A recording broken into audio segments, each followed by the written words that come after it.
Hey, it's Dr. Brian Mowll, the Diabetes Coach. I am a master licensed diabetes educator, a diabetes care and education specialist, and IFM certified in functional medicine. And I specialize in helping people to reverse insulin resistance, type 2 diabetes, and metabolic dysfunction by addressing the underlying root causes. In this video, we're going to be talking about, are you in a toxic relationship with food? Our relationship with food, with the food that we eat, with our diet, is one of the most important relationships that you're ever going to have when it comes to your health and your blood sugar control. Food relationship should be simple. It should be based on choosing the highest quality foods, the most nutrient-dense foods, the foods that nourish us the most, contribute to our health, allow us to heal and keep us young and full of energy and vitality. But unfortunately, oftentimes our relationships with foods are dysfunctional or toxic. Just like a toxic relationship with a person, with another human being, we can develop toxic relationships with food that lead to disastrous consequences, being overweight, inflamed, pre-diabetic, developing type 2 diabetes and insulin resistance, heart disease, stroke, Alzheimer's, gut issues, even cancer, and many other health conditions. So in this video, we're going to explore your relationship with food and how to make sure you don't have a toxic, dysfunctional relationship with the food that you're eating. So in the next few minutes, I'm going to go through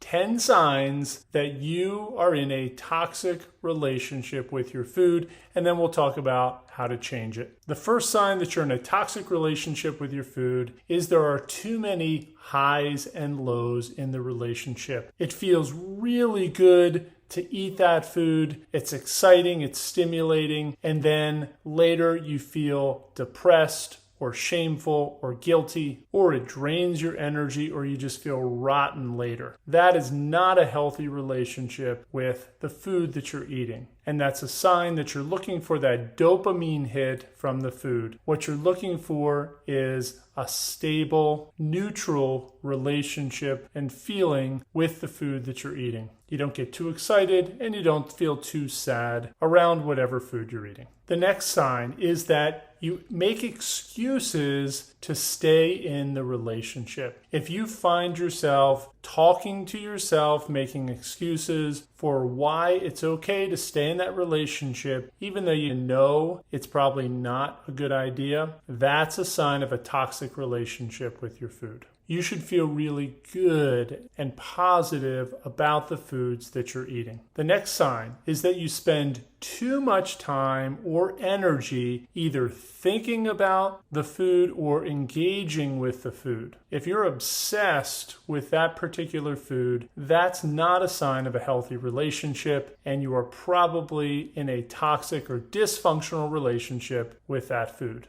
Number 4 is that relationship doesn't support you and your long-term goals. If you have goals to lose weight or to be healthy or get your blood sugar in a normal, healthy range, reverse type 2 diabetes or some other chronic condition, and that food is not supporting you in your journey towards those goals, then that's not a good relationship. You're in a toxic relationship with that food. Number 5 is that relationship doesn't make you a better person. We want our relationships to bring out the best in us, to give us confidence, make us feel positive, and get the most out of life. If your relationship with your food or a particular food isn't bringing out the best in you, then it might be time to let that go. Number 6, and this is a big one, you keep the relationship secret. If you're hiding your relationship with a particular food or certain group of foods from other people, from your spouse or loved ones, eating that food in secret, hiding that food, sneaking it, that's not a sign of a healthy relationship, and you are probably in a toxic, dysfunctional relationship with that food.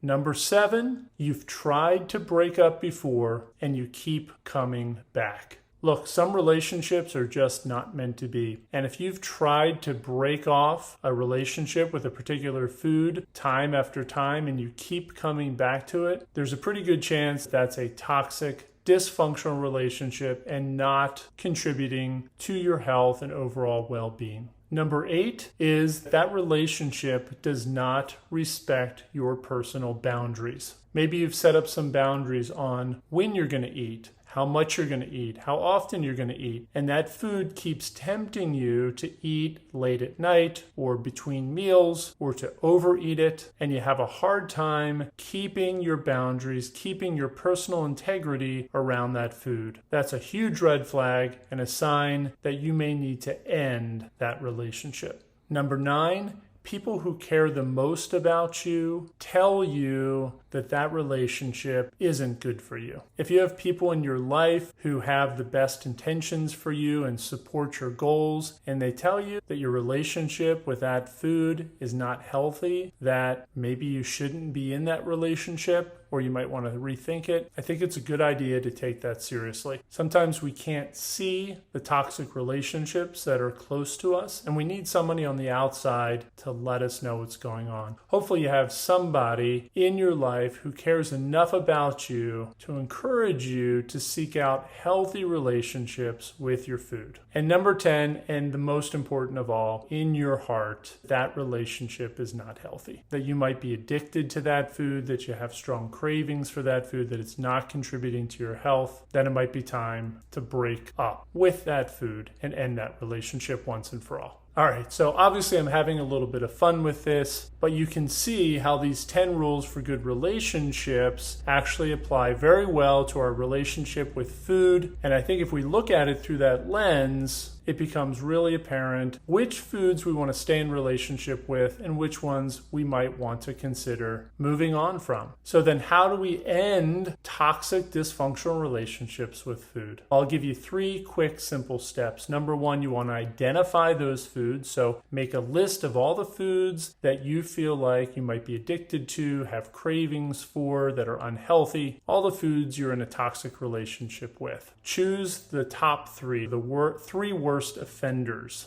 And then one at a time, we want to let go of those foods and end that toxic relationship once and for all. Sometimes you just have to let them go. And in this case, that particular food, you might just have to let it go. You can mourn it, you can be sad for a little while, but at some point you have to move on and let that go. And then we want to reinforce that decision with good, healthy boundaries. And we can break psychological addictions with things like self-hypnosis, visualization, healthy habit formation, and techniques like EFT or emotional freedom technique. This is one of the things that we do with our clients in our private coaching program, is help them to identify and let go of foods that they have toxic, dysfunctional relationships with that aren't supporting their long-term health goals and are actually contributing to insulin resistance, high blood sugar, and type 2 diabetes. If you want to learn more about how to have optimal blood sugar, I do have a free guide that I'd love to give you. It's called the Blood Sugar Manifesto. I recently rewrote it. There's a link in the description to this video where you can grab a copy of the Blood Sugar Manifesto absolutely free. So just look down in the description and get your copy of the Blood Sugar Manifesto. As always, if you like this video, I'd love it if you could give it a thumbs up, so it'll get in front of more people who need to see this information. And if you like the content that I put out, subscribe to my channel here on YouTube. Click the bell for notifications so you don't miss any of my new videos, which I'm putting out about once a week or so. All right, this is Dr. Brian Mowll, the Diabetes Coach. As always, thanks for watching. I hope you got something out of this video, and I'll see you back next time.